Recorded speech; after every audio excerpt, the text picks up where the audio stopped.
I'm here from Green Harvest, and I'm going to talk about some of our products and a bit about cannabis cultivation. That's mostly what we specialize in. We sell shears as well as these two machines, which are for making keef and hash. And now the big difference between keef and hash is that keef is unadulterated trichomes. So what you do is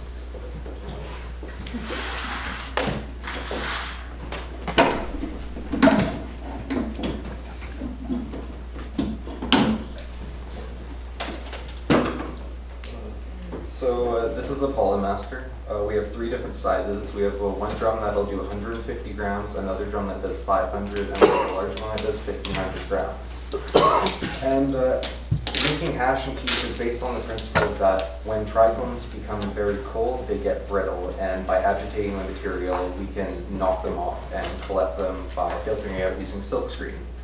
Now this drum has 185 micron silkscreen. And so what you do is you take your plant material, you dry it out, you stick it in the freezer, and then this is attached on the rare earth magnets. You fill this up with about 150 grams of material, and stick it in the drum, turn it on, let it agitate.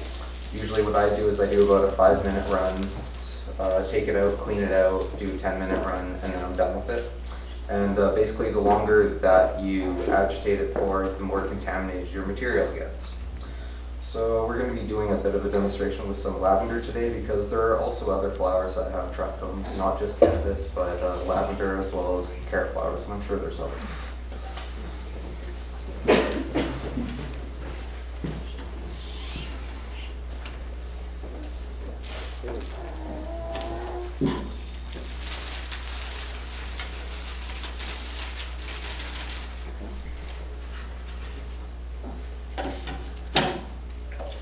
So you fill your material, preferably be frozen. We have a lot of people that like to take chest freezers and then put their machine inside the chest freezer, and that's really the best case scenario that you can get. Or if you live somewhere where it's very cold, you can just stick it out and run it.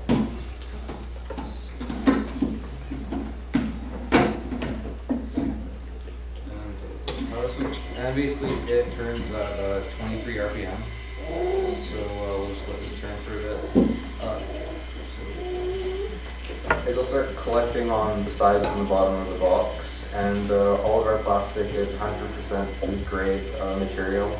It's also very strong boxes. I believe they're designed for carrying grapes, and so we'll just let that.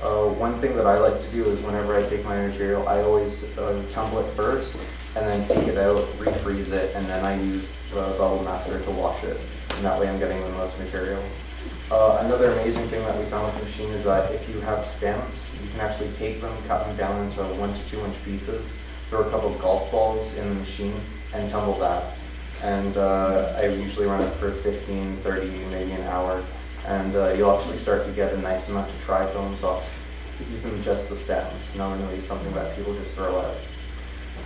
One thing that I would note is that you do tend to get a bit of hemp fibers that start to come off that go through the screen, but what we found is that the hemp, the stuff from the stems tends to be very good for making edibles.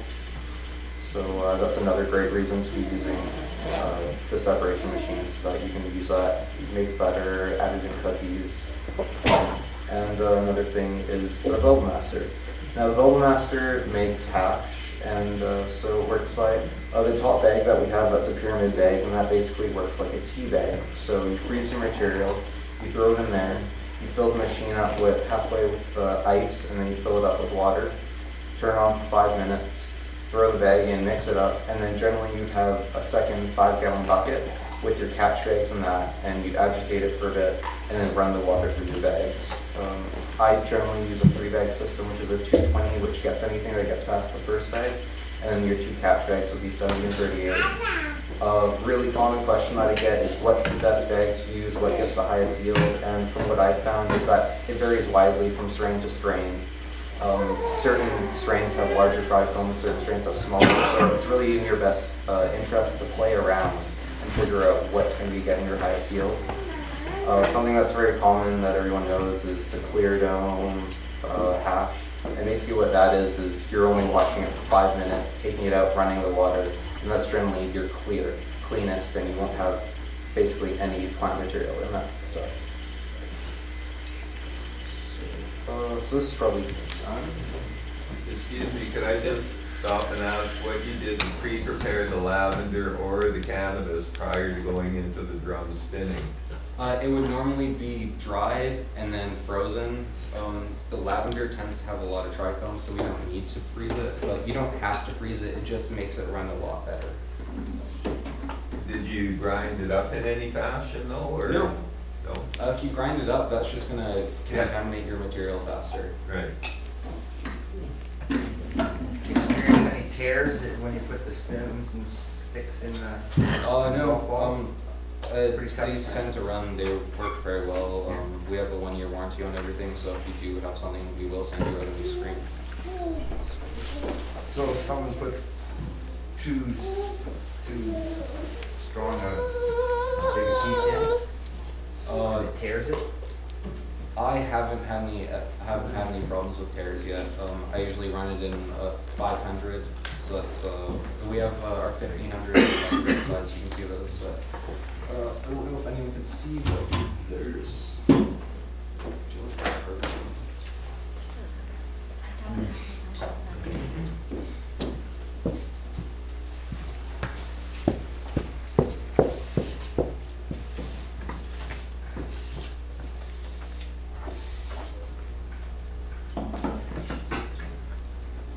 Some white paper stems or something? Might be a good A little idea. bottom drawer in there. Slide out. Well, it sticks against the sidewalls and everything. You kind of like tap it and slide down. Yeah, generally if you use like a credit card or something, it just comes right out. You can scrape on the sides, but that's generally about what you get. And is that 150 grams of lavender, like that you put in there? Like how much lavender did you put in the? 150 grams. That's 100%. Okay, yeah. Yeah, that's not major. Like I said, it's going to vary from what you're straining. Yeah. Higher material strain, you're going to get a lot. But yeah, I generally run it for. I like having lots of different types. So I generally do it for about 20 minutes, take it out, refreeze it, and then wash it. And that way, I find I'm getting the most material out of everything. So, these are our bags. They go from 220 to 25 microns. And these bags are made in Vancouver by the same company that does Mountain Equipment Co-op's jackets. And these are Ball Masters, the drums and everything are also built in Vancouver.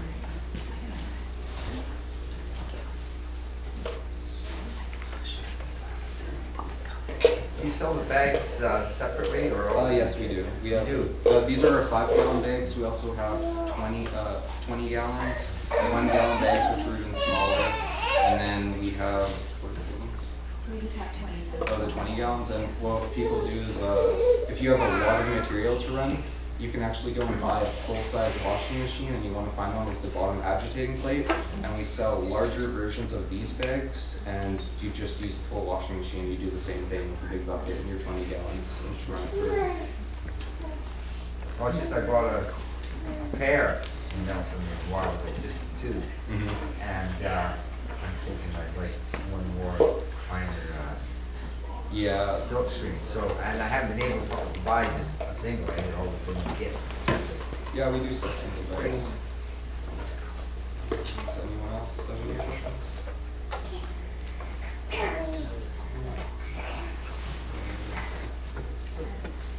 How much do you sell those? The small ones is $5.50. That's a P150. The P500 is $7.95, and the P1500 is $11.25.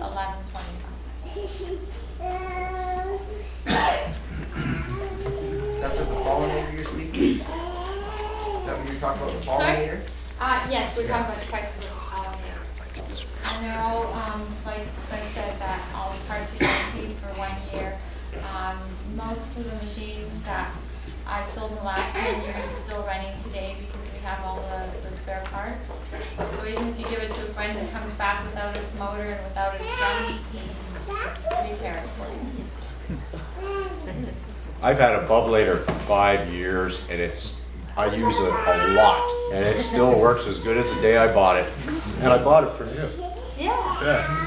Well, these little washing machines, they're actually third world washing machines, and they've been making them for years, and they're made in China, and I've never had somebody call me after a year and say it's broken down. It's either extreme Perfect. use, and they're willing to buy another one, or They're great. they want a second one so that they can run two at a time. I'm just wondering about the screens. They're in relationship to volcanoes or vaporizers, sorry. Does that get it down to the size of the vaporizer's most efficient bleaching of the herb? Well, I found that generally trying to use key for hash and vaporizers tends to gum them up, because the vaporizer is designed just to burn the THC and not the plant material, so it essentially gums up your screens a lot, because it tends to just melt and then get all of the leading element anyways. Sorry, I'll just direct the question towards herbs then. Using a vaporizer for herbs, not for cannabis, but they say that the smaller the size of the herb, then you're getting the most effective use out of the vaporization process. That's the size of the herb, and you're grinding up the entire herb. When you put kief in your vaporizer, you're actually melting it down into a liquid, because you've taken all the leaf material away, and before you get it vaporizes into the bag, it turns into a liquid, and that's what gums up the vaporizers. Volcano, meanwhile, has a special piece that you can buy for your oils and for your extracts. Right. It's like a little stainless steel scouring pad. They call it a diffuser for the volcano. Essential oils.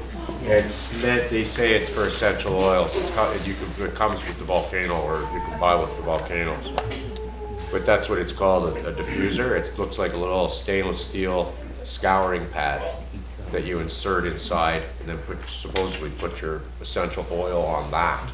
But I would recommend using some ash on top of that, and then putting your oils on the ash. Okay.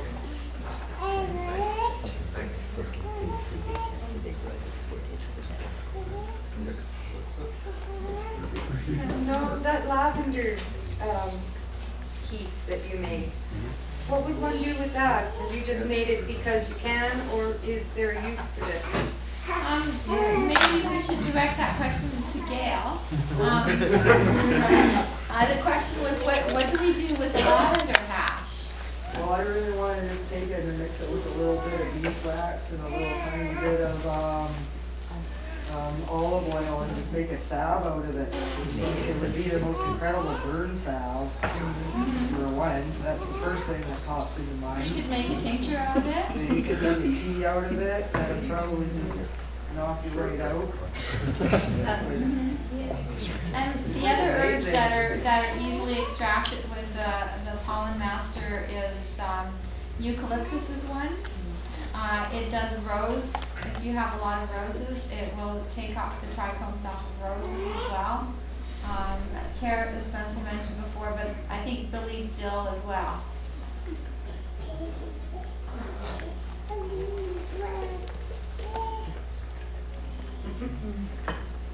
All right. Any more questions?